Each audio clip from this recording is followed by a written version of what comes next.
Hey guys, this is Gadget Mix. In this video, I'm going to show you how you can switch between windows on a Macbook when using Chrome web browser.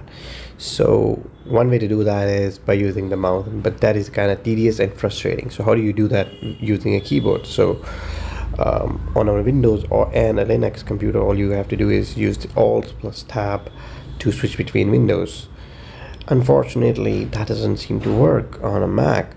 For example, there is no Alt button, so I tried using the Command plus Tab, and that just switched me between the various running applications out there. So I was like, what? Why did the Chrome didn't use a little bit?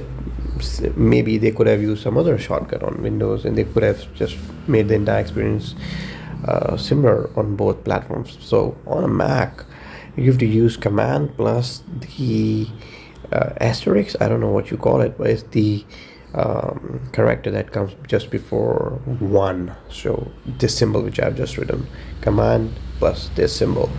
Once you press this symbol, you can switch between the windows, the running window, and this includes the incognito windows as well. So if you have many windows open, you can switch between them by pressing this, and it works in full screen mode. It works with outside full screen mode. It just works like magic, and this is one of the lesser known shortcuts, and I've seen so many people not using these shortcuts on their Macs.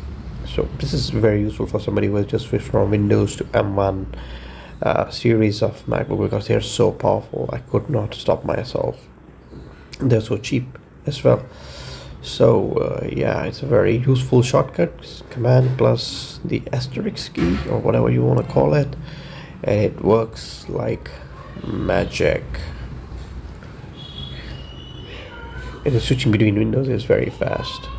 And if you want to switch to other application, all you have to do is press Command plus Tab.